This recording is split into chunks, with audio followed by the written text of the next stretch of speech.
नमस्कार, UP live देख रहे हैं आप और मैं हूं आपके साथ शिवम चतुर्वेदी। बुलेटिन की शुरुआत करते हैं। अयोध्या में श्री राम लला की प्राण प्रतिष्ठा की दूसरी वर्षगांठ पर एक भव्य उत्सव का आयोजन किया गया, जिसमें रक्षा मंत्री राजनाथ सिंह और मुख्यमंत्री योगी आदित्यनाथ शामिल हुए, जिन्होंने श्री राम लला मंदिर में विधिवत पूजा अर्चना की और कार्यक्रम को संबोधित भी किया। इस दौरान उन्होंने क्या कुछ कहा, इसे जानने के लिए ये रिपोर्ट देखिए।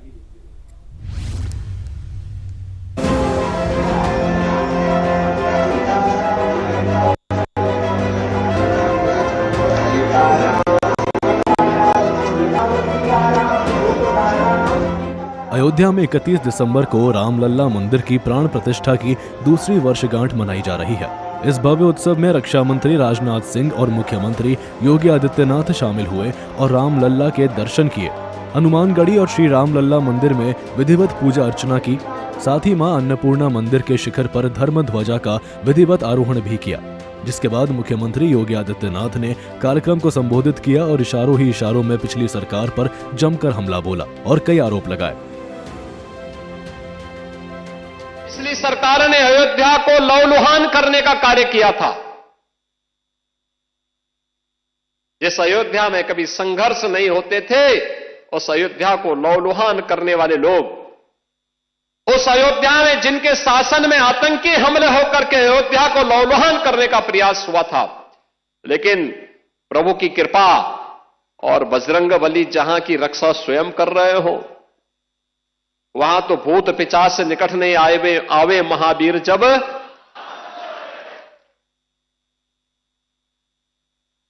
हनुमानगढ़ी में भगवान यानी हनुमान जी महाराज स्वयं विराजमान है। कैसे कोई आतंकी यहां घुस जाता?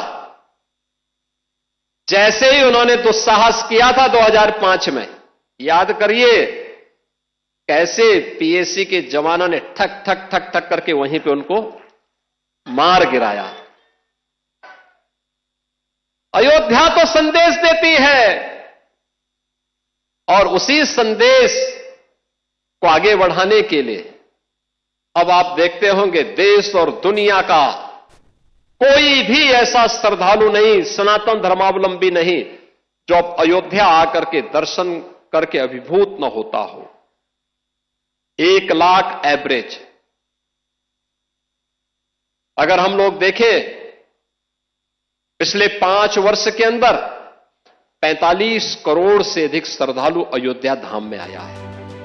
कार्यक्रम को संबोधित करते हुए सीएम योगी ने विपक्षी पार्टियों पर अयोध्या को अशांत करने का आरोप लगाया। साथ ही उन्होंने केंद्र सरकार की योजनाओं की भी जानकारी दी, जिसके फलस्वरूप रामलला की प्राण प्रतिष्ठा हुई। भाइयों,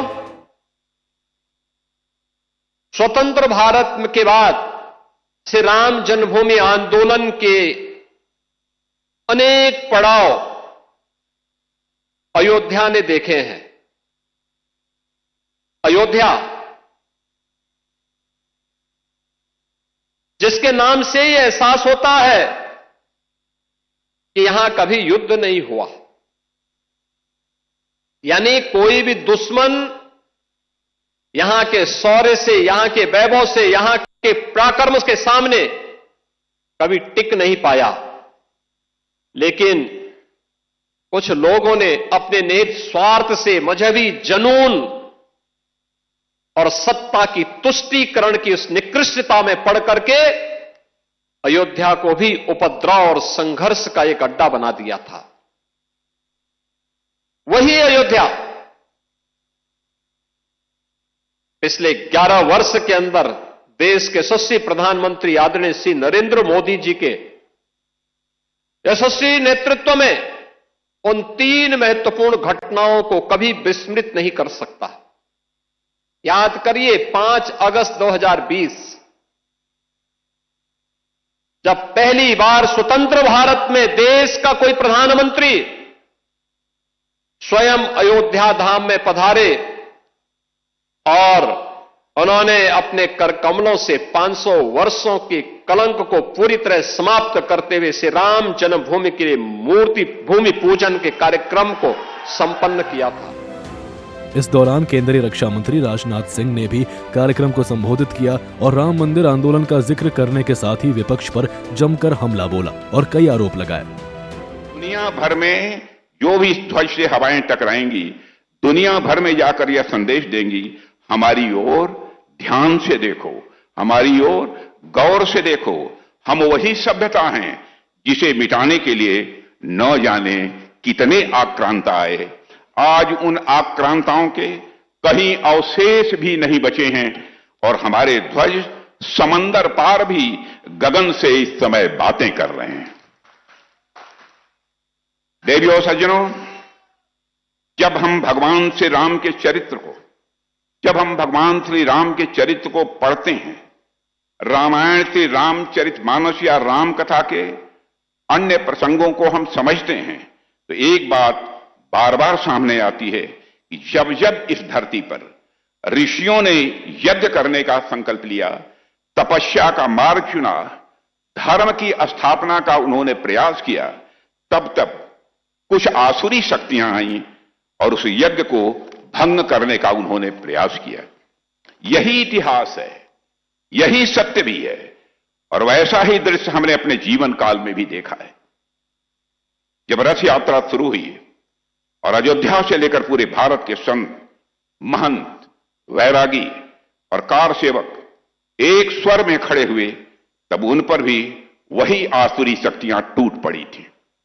मैं खुद भी उन तमाम घटनाओं का साक्षी रहा हूं और मैं अपने को भाग्यशाली मानता हूं कि जिस समय ढांचा यहां गिरा था, उसके बाद पहला जो सत्याग्रह का आंदोलन प्रारंभ हुआ था, उसमें युवा मोर्चे का मैं राष्ट्रीय अध्यक्ष था। एक संत के साथ मुझे भी नेतृत्व करने का अवसर प्राप्त हुआ था।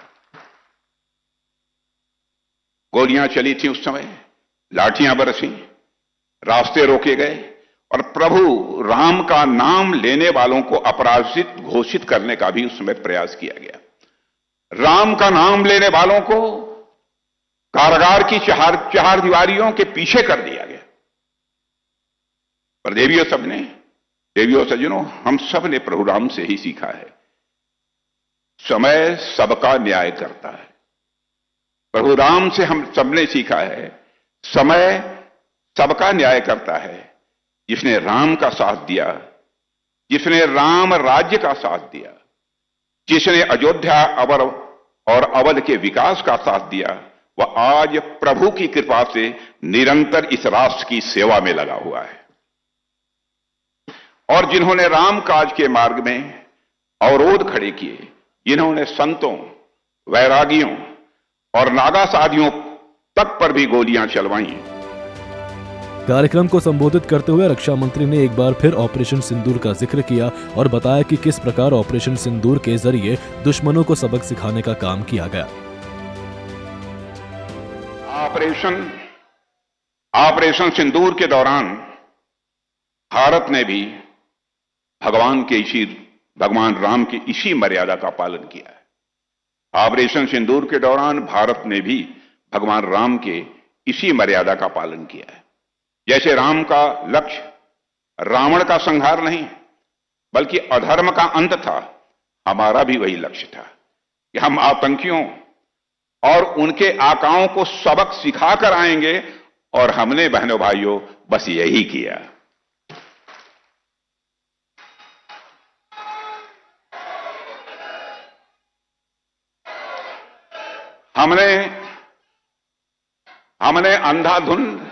हमने अंधाधुन प्रतिक्रिया नहीं दी, बल्कि सीमित, नियंत्रित और उद्देश्यपूर्ण कार्रवाई की। सीमित, नियंत्रित और उद्देश्यपूर्ण हमने कार्रवाई की। राम की मर्यादा हमें सिखाती है कि युद्ध में भी मूल्य जीवित रहने चाहिए। युद्ध में भी मूल्य जीवित रहने चाहिए। ऑपरेशन सिंदूर ने भी सिद्ध किया कि आधुनिक भारत राम की उस मर्यादा का सच्चा उत्तराधिकारी है। राम विनम्र हैं, राम शीलवान हैं, राम कृपालु हैं, लेकिन जहां आवश्यकता पड़ती है वहां वही राम अजान भुज सरचापधर संग्राम जितखर दूषणम, यानी राम जी वहीं दुष्ट दलन की भूमिका में भी आ जाते हैं। ऑपरेशन सिंदूर के दौरान हमने भगवान राम की उसी प्रेरणा के तहत ही काम किया। गौरतलब है कि अयोध्या के राम मंदिर में रामलला की प्राण प्रतिष्ठा 2 साल पहले 22 जनवरी 2024 को संपन्न हुई थी। इस ऐतिहासिक कार्यक्रम में पीएम मोदी मुख्य यजमान के तौर पर शामिल हुए थे और उसी दिन रामलला अपने भव्य मंदिर के गर्भगृह में विराजित हुए थे।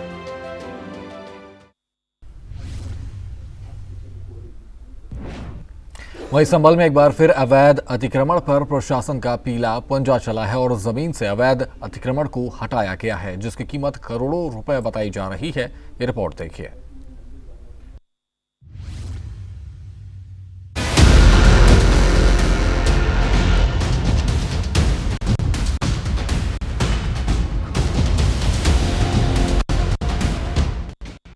संभल में अतिक्रमण को लेकर प्रशासन लगातार बुलडोजरी कर रही है, जिससे अतिक्रमित भूमि को अतिक्रमण मुक्त कराया जा सके।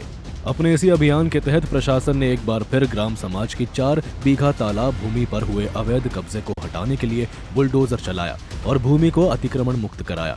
तहसीलदार धीरेन्द्र प्रताप सिंह ने बताया कि ये तालाब का रकबा है, जिस पर आसपास के लोगों ने अवैध कब्जा कर रखा है। उन्होंने कहा कि यह संभल मुरादाबाद रोड पर स्थित शहर की जमीन है, जिसे चिन्हित कर अलग किया जा रहा है। तालाब की भूमि है और आप देख रहे हैं कि ये संभल मुरादाबाद मुख्य मार्ग पर सड़क के किनारे की भूमि है, इसलिए इस पर अगल बगल के काश्तकारों के द्वारा कब्जा कर रखा गया था। आज उस भूमि को कब्जा मुक्त कराया जा रहा है। सर कितनी भूमि है? ये लगभग 4 बीघे की भूमि है। 203। सर कितनी अनुमानित लागत होगी इसकी? कितने की जमीन होगी लगभग जिसको फ्री कराया जा रहा है? संभल शहर के सबसे प्राइम लोकेशन की भूमि है, इसलिए इसकी कीमत मार्केट वैल्यू तो कई करोड़ों में होगी। सर कौन लोग थे जिन्होंने ये? इसमें अगल बगल के जो खातेदार हैं, कोई कपिल सिंघल साहब हैं, कोई आरिफ हिलाल हैं, इन्हीं लोगों ने कब्जा कर रखा है। सर क्या क्या अवैध कब्जा कर रहा है? क्या बना रखा लोगों ने? बना कुछ नहीं है, बस मौखिक कब्जा है और तालाब हमारा कहीं दिख नहीं रहा है, इसलिए आज हम उसको अलग करके इसका डेवलपमेंट कराएंगे। जानकारी के मुताबिक भूमाफियाओं ने इस 4 बीघा सरकारी भूमि पर अवैध कब्जा कर इसे बेच दिया था। अतिक्रमणकारियों ने जमीन के चारों ओर ऊंची मेड़ बनाकर उसे घेर लिया था और लिपिट्स के पेड़ भी लगा दिए थे, जिसकी कीमत करोड़ों रुपए बताई जा रही है। ब्यूरो रिपोर्ट, सूर्य समाचार।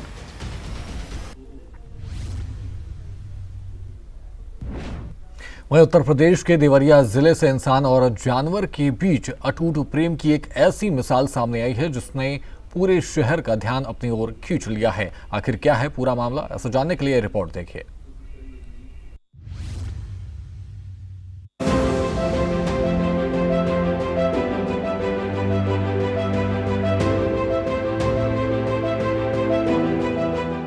इंसानों को इंसान की कदर नहीं होती, एक जानवर के प्यार ने पूरा शहर घुमा दिया।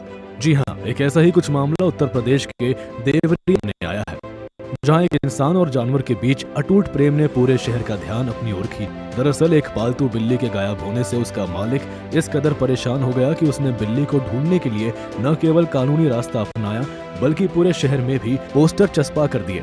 बिल्ली के मालिक यूसुफ चिश्ती के अनुसार वे किसी काम से बाहर गए थे और उन्होंने अपनी बिल्ली का जिम्मा एक व्यक्ति को सौंपा था जो उसकी देखभाल कर सके, लेकिन उस शख्स की लापरवाही की वजह से उनकी पालतू बिल्ली गायब हो गई। हम लोग कहीं बाहर गए हुए थे, रात में करीब जो है जब लौटे तो बिल्ली फौरन आते ही खुद देखते हैं हम लोग, कोई ना कोई रहता है यहाँ के तो उसका देखने वाला। उस दिन भी था आदमी, लेकिन वो नया आदमी था, उसको पूरी उसकी जो है उसके बारे में पता नहीं था कि पता बता के गए थे हम लोग कि उसको इस तरह से रखना, ये दरवाजा मत खोलना, वो मत करना, लेकिन उससे कुछ लापरवाही हो गई। एक दरवाजा पीछे हमारा वो खुला रह गया, जिससे वो पीछे के रास्ते से निकल गई। जब लौट के आए हम लोग, कार्यक्रम में गए थे वहां से, तो देखा कि करीब कैमरे में फिर देखा तो 8:40 में रात में वो दरवाजा जो बंद रहता है वही दरवाजा किसी वजह से खुला रह गया था। वो जाल बना उन लोगों का, पीछे आंगन में बहुत बड़ा जाल बना हुआ है कि घूमते फिरते उसी में रहेंगे, लेकिन उस जाल का दरवाजा जो है वो सिर्फ चिपका था उसमें कुंड। उसको 8:40 में देखा, उसको निकलते हुए सीधे छत पे गई और छत पे तो अक्सर जाती रहती थी, लेकिन कहीं आगे उसको जाना नहीं होता था। लेकिन उस दिन रात में वो निकल गए कहीं।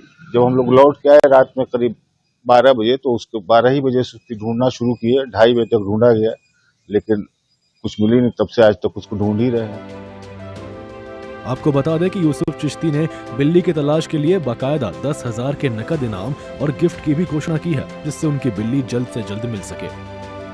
उसके लिए हमने तो जो भी प्रयास कर लोगों को लगाया, उसका पोस्टर लगाया, माउथ पब्लिसिटी करवाया और क्या नाम है, उस पर इनाम भी हमने रख रखा है 10,000 रुपए का। अगर कोई उसका ढूंढ दे, कोई उसका पता बता दे तो उसको हम लोग इनाम भी देंगे, उसको पुरस्कार भी देंगे। और वैसे दिन रात हम लोग ढूंढ रहे हैं, रोज हर जगह। मेले में रात में गए थे, करीब 11:30 बजे से लेकर 2:30 बजे रात तक वहाँ मेले में थे। हम लोग मारवाड़ी स्कूल में थे। मेला जो वो उससे परमिशन लेके रात में बंद होने के बाद मिला, इसलिए कि वहाँ पता चला था कि परसों रात में 11 बजे वहाँ पे कोई बिल्ली दिखी थी। तो फिर रात में हम लोग गए 11 बजे से लेके वहाँ 2:30 बजे रात में मारवाड़ी ग्राउंड में क्षत्रिया बोर्डिंग हाउस हुआ, ट्यूबवेल हुआ, ये सब चूंकि खंडहर इलाका है ना, इससे लगा हुआ है। और वो सब एकांत कहीं बहक गई है, या तो कहीं निकली है, किसी कुत्ते ने उसको भौंक दिया, कहीं रास्ता बदल गई वो, या तो जाड़े का दिन है, वैसे तो कोई इसको उठा नहीं सकता है। नहीं, शिकायत तो मैंने सिर्फ जो है बस FIR ऑनलाइन की है, बाकी तो हम बस ढूंढ रहे हैं, लोगों से कह रहे हैं। गौरतलब है कि न्यू कॉलोनी निवासी यूसुफ चिश्ती पुत्र स्वयं यूनुस चिश्ती पिछले 5 सालों से एक सफेद रंग की बिल्ली पाल रहे थे। यूसुफ के अनुसार ये बिल्ली केवल पालतू जानवर नहीं बल्कि उनके परिवार का अभिन्न हिस्सा बन चुकी थी। घर के सभी सदस्य उससे भावनात्मक रूप से जुड़े हुए थे। ब्यूरो रिपोर्ट, सूर्य समाचार।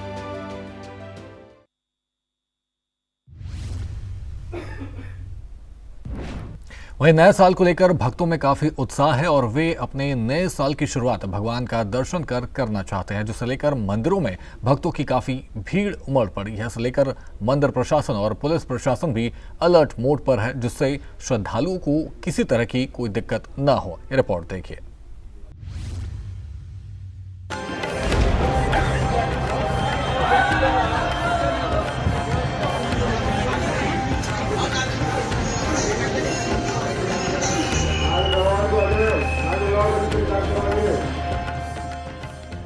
नया साल आने में महज कुछ घंटे शेष हैं, लेकिन उससे पहले ही मंदिरों में श्रद्धालुओं की भीड़ उमड़ पड़ी है और वो भगवान के दर्शन कर अपने सुख समृद्धि की कामना कर रहे हैं। उत्तर प्रदेश के मथुरा की बात करें तो यहाँ भी श्री बांके बिहारी मंदिर में सुबह से ही भक्तों का तांता लगा हुआ है और वो बड़ी संख्या में बांके बिहारी जी का दर्शन कर रहे हैं। मंदिर के पुजारी रजत गोस्वामी का कहना है कि मंदिर में श्रद्धालुओं को लेकर पर्याप्त सुविधाएं की गई हैं, जिससे उन्हें किसी तरह की समस्याओं का सामना न करना पड़े और वो बिना किसी दिक्कत के बांके बिहारी जी के दर्शन कर सकें। आज साल के अंतिम दिनों में आप देख रहे हैं मंदिर में भीड़ भाड़ की स्थिति है और पुलिस प्रशासन और यहाँ के हमारे मंदिर के सिक्योरिटी गार्ड सब अपना पुरजोर कोशिश कर रहे हैं कि लोगों को दर्शन सही तरीके से हो सके। मंदिर के पूर्व समय के अनुसार को आज मंदिर सुबह 8:30 बजे खोल दिया गया है। 8 बजे राइट टाइम आरती, 8:30 बजे खोलने के बाद 9 बजे राइट टाइम आरती कर दी गई है। आम श्रद्धालु अपना माला प्रसाद ठाकुर जी के लिए व्यवस्थित ढंग से अंदर चढ़ा सकें, अपने गंतव्य को निकल सकें। तो यहाँ पर गर्भगृह के सामने जो मुख्य जगमोहन का एरिया है, यहाँ पर 2 या 3 लोगों की नियुक्ति करी गई हुई है जो कि प्राइवेट तौर पर हैं, जो आम श्रद्धालुओं का माला प्रसाद गर्भगृह तक पहुँचा रहे हैं। सारी व्यवस्थाएं अपने हिसाब से ठीक चल रही हैं। आपको बता दें कि नए साल को लेकर मंदिर प्रशासन की तरफ से गाइडलाइन भी जारी की गई है। साथ ही लोगों से भीड़ से बचने की अपील की गई है, जिससे श्रद्धालुओं को किसी तरह की दिक्कत न हो। पहले से ही मंदिर की तरफ से गाइडलाइन दे रखी है कि भाई जो बहुत ज्यादा वृद्ध व्यक्ति हैं, छोटे बच्चे हैं, गर्भवती महिलाएं हैं, ऐसे लोगों को भीड़ में अंदर जाने से बचना चाहिए। बेहतर यह है कि वो गेट नंबर 2 या 3 से जब आ रहे हैं तो पीछे से ही दर्शन करें और कोशिश करें कि गेट नंबर 1 और जो है 4 से अपना निकास करें। ज़्यादा आगे आने का प्रयत्न ना करें, भीड़ में कोई आपाधापी मचे, कोई विषम परिस्थिति जो हो जाए, इस वजह से हम लोग भी कोशिश करते रहते हैं। बोला जा चुका है यहाँ पर माइक पर, जितने भी हमारे सिक्योरिटी गार्ड पुलिस के 2-2, 3-3 सचिव हैं, सबको ये दिशा निर्देश दिया हुआ है कि थोड़े थोड़े लोगों को छोड़िए, निकलवाइए यहाँ से, फिर वापस लोगों को लीजिए। वहीं दूसरी तरफ मथुरा में आने वाले श्रद्धालुओं को लेकर प्रशासन भी अलर्ट मोड पर है और वो इसे लेकर लगातार चेकिंग अभियान चला रहा है, जिससे किसी तरह की अनहोनी न हो सके। देखिए, हम सभी अवगत हैं, नववर्ष के उपलक्ष्य में लाखों की संख्या में श्रद्धालु देश के कोने कोने से और विदेशों से जनपद मथुरा के विभिन्न देवस्थानों पर दर्शन पूजन के लिए आते हैं। उसको दृष्टिगत रखते हुए पर्याप्त सुरक्षा व्यवस्था सुनिश्चित कराई जा रही है तथा सभी श्रद्धालुओं को सुगम और सुरक्षित दर्शन हो सके, इसके लिए लॉ एंड ऑर्डर की भी हमारी ड्यूटियां उसमें रहेंगी, जिसमें यातायात की ड्यूटियां, पूरी सेक्टर स्कीम और जोनल स्कीम के साथ हमारी फोर्स की डिप्लॉयमेंट, मजिस्ट्रेट्स की डिप्लॉयमेंट, सूचना असूचना के लिए हमारी इंटेलिजेंस की टीमें रहेंगी। उसके अलावा कोई भी आपराधिक घटना ना हो, चेन स्नैचिंग इत्यादि ना हो, इसके लिए हमारी क्राइम की टीमें वर्दी में और सादे में डिप्लॉयड रहेंगी। महिलाओं और बच्चियों की सुरक्षा को विशेष ध्यान में रखते हुए पर्याप्त संख्या में महिला पुलिसकर्मी रहेंगी। तो फोर्स की डिप्लॉयमेंट के साथ साथ तकनीक का भी भरपूर इस्तेमाल रहेगा, जहां पे सीसीटीवी कैमरों के माध्यम से निगरानी की जाएगी, ड्रोन कैमरे से भी निगरानी की जाएगी। उसके अलावा यात्रियों को गाइड करने के लिए पीएस सिस्टम का इस्तेमाल किया जाएगा, जगह जगह पे साइनेजेस रहेंगे, क्यू मैनेजमेंट सिस्टम हमारा रहेगा और कुल मिलाकर डिटेल्ड डिप्लॉयमेंट हमारी फोर्स की रहेगी और साथ साथ जो अन्य संसाधन है उनका बखूबी इस्तेमाल किया जाएगा। मीडिया से बात करते हुए डीआईजी ने लोगों से अपील भी की और कहा कि जो बुजुर्ग और नन्हे बच्चे हैं वो इस भीड़ में ना आए, क्योंकि नए साल में लोगों की अधिकतर जनसंख्या श्री बांके बिहारी के दर्शन को आती है, जिससे काफी भीड़ होने की संभावना होती है। मैं आने वाले श्रद्धालुओं से अपील भी करना चाहूंगा, क्योंकि भीड़ काफी होगी हर वर्ष की भांति इस बार भी। तो जो अत्यंत वृद्ध हैं, जो बीमार हैं, जो बहुत छोटे बच्चे हैं, उनसे अपील की जाती है कि वो भीड़ भाड़ वाले स्थानों को अवॉइड करें। इनके परिजन इस बात का ध्यान रखें कि भीड़ भाड़ वाले स्थानों में ऐसे वृद्ध, बीमार तथा छोटे बच्चों को न ले जाएं। बाकी जो भी श्रद्धालु आ रहे हैं उनको सुरक्षित और सुगम दर्शन कराने के लिए पुलिस प्रशासन पूरी तरह से कटिबद्ध है। गौरतलब है कि नए साल को लेकर श्रद्धालुओं में काफी उत्साह है और इस साल की शुरुआत भगवान का दर्शन कर करना चाहते हैं, जिससे उनका नया साल अच्छा हो और उन्हें किसी तरह की विपत्ति का सामना न करना पड़े। ब्यूरो रिपोर्ट, सूर्य समाचार।